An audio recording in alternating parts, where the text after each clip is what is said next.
This is Boxing Talk 8576. This is part two to Kostya's career. After losing to Vince Phillips, he said that he set out to be the undisputed 140-pound champion. So he began his quest. He had to fight in the WBC title eliminator. He fought three people. He knocked out all three. But he fought this fighter named Hartondo. It was a Cuban fighter. He was a replacement for Miguel Angel Gonzalez that he was supposed to fight, but that guy had a rib injury. They was talking about he had a rib injury, and this guy was a replacement. And you know, when you're training for a fighter a certain style, then you get a replacement.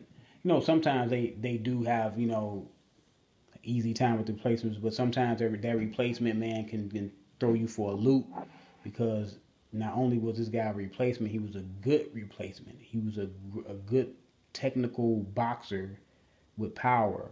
Kostya came out fast like he usually do, stalking his opponent, coming forward, throwing power shots, throwing combinations.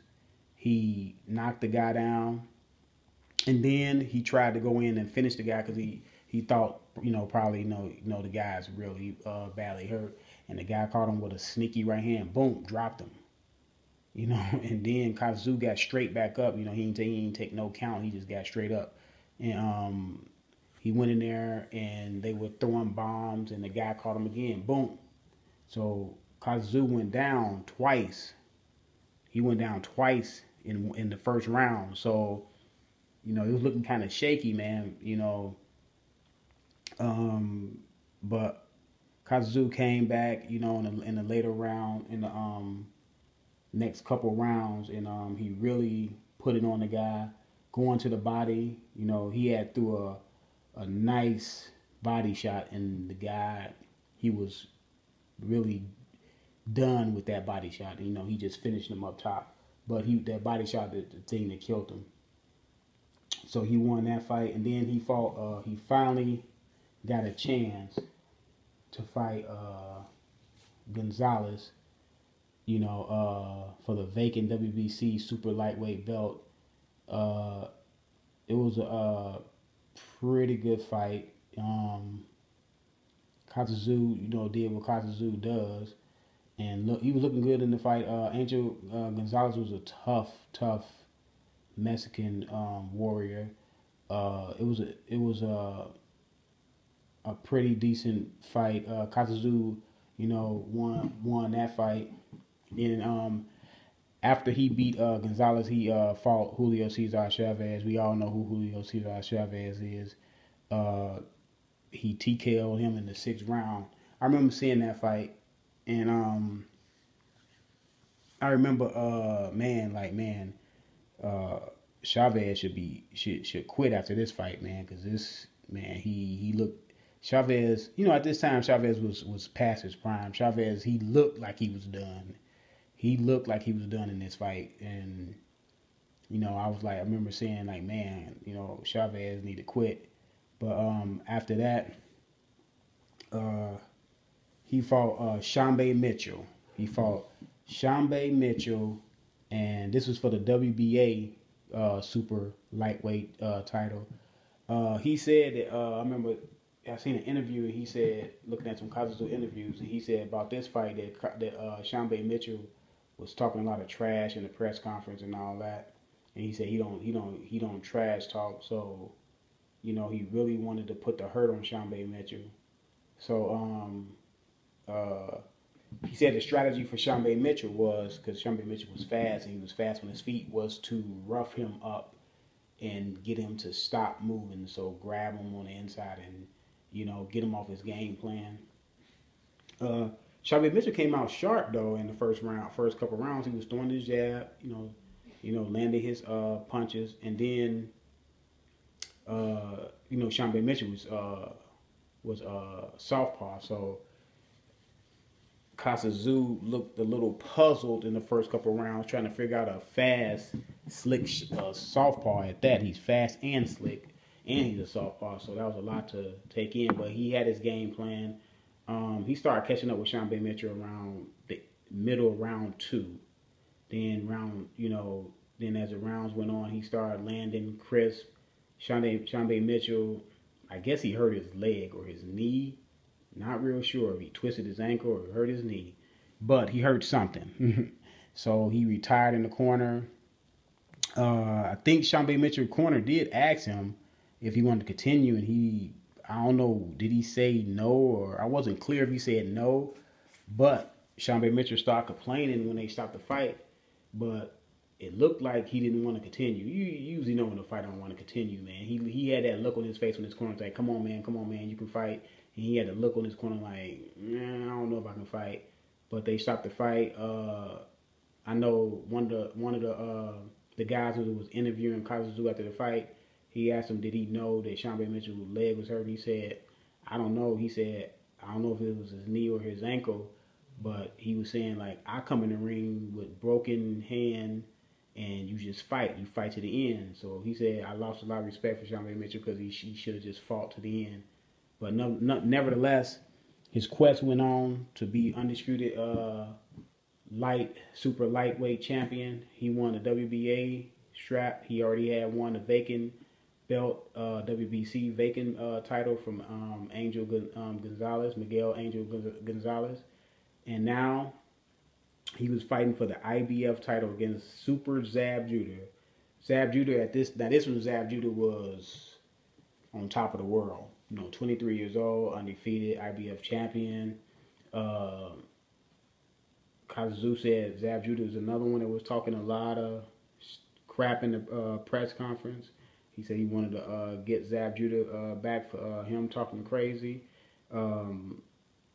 He had the same kind of game plan he had for Xianbei Mitchell, was to rough him up on the inside and get him to stop. But Zab Judah was a little bit, to me, different than Xianbei Mitchell. Zab Judah can punch, and Zab Judah had better angles, because in the first round, Kostya, he looked like he was a step and a half behind Zab Judah. Zab Judah came out crisp, moving.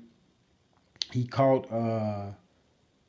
Kostya with a vicious uppercut and drove him to the ropes, and landed a straight left hand. Because I remember seeing this fight, I remember saying, man, Zab Judah gonna win this fight. Zab Judah too fast for this dude, man. And Kostya was a little older now. Kostya, he was not. I mean, he wasn't fast as Zab Judah, but he even in his last couple fights before that, he didn't look like fast and crisp like he looked, a little bit early in his career. So I just thought Zab Judah, it was just time to pass another torch. But Kostya said he had a plan. He said his plan was, he knew that Zab Judah could not hold up mentally through the whole fight. Now, that's saying a lot, because as Zab Judah's career went on, we see that mentally Zab Judah cannot hold up through a whole fight, especially when he's fighting a top fighter. Now, we have seen that against Mayweather. We've seen that against Corey Spinks. We've seen that against Miguel Cotto. We've seen it time and time again that he cannot hold up when he's fighting great fighters. So that was a telling sign from Kostya.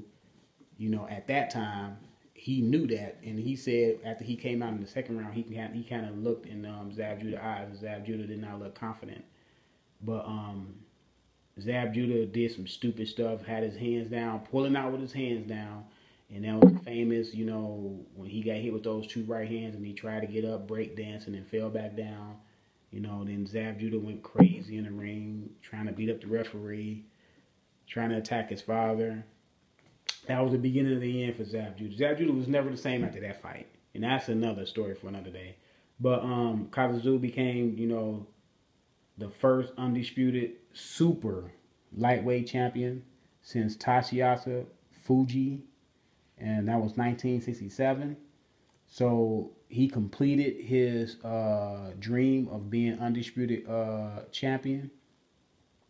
Um, he will he would later fight Jesse James Lehi. You know, Jesse James Lehi was a good fighter. You know, early in his career, but Jesse James Lehi was a pretty good fighter. He fought De La Hoya and fighters like that. He gave Xianbei Mitchell, you know, a rematch and dominated Xianbei Mitchell this time. Xianbei Mitchell just looked more stupid than he looked in the first fight, knocking him down 3 or 4 times. Then I mean, Kostya had, you know, some layoff. He had a long layoff, you know, and then he fought Ricky Hatton. You know, Kostya was older then, and he fought a young, strong, aggressive Ricky Hatton. I seen the fight. Ricky Hatton was mauling him in the inside, like, you know what Ricky Hatton do when he on Ricky Hatton when he on his game, he was mauling him. Kostya, you know, retired in the corner, and you know that was his last fight. You know, he even said after the fight that, you know what I'm saying, that's it. And Kostya finished his career with 31 wins, 25 by KO, and 2 losses, both by stoppages. Kostya, after really looking at Kostya and looking at some of his earlier fights, at 140, man, and they say he's probably one of the best 140-pound fighters. He was a career 140-pound fighter. He never moved up, so he was a career 140-pound fighter. I have to really do my research and look at other 140-pound fighters, but since he was the first undisputed 140-pound fighter since 1967, he got a strong argument that he's one of the best, if not the best 140-pound fighter. He's one of the best. So, you know, shout out to Kostya, man, a great warrior, man. Gave some great fights, man. Some intriguing fights, exciting fights. My type of fighter, aggressive. A lot of people thought he was one-dimensional, thought the guy just was a puncher, but they don't know Kostya, you know, amateur record was 269-3, I believe, with 3 losses. He had a really good pedigree, and if you look at him fight in the ring, you can tell that the man is just not a brawler or a puncher or whatever people say, because he get up his front foot and come forward, that don't make you a brawler. So, you know, people need to understand styles. But this is Boxing Talk 8576. Leave comments below. Let me know what you think about Kostya and what you think about him compared to other 140-pound champions or belt holders in the past. I'm out.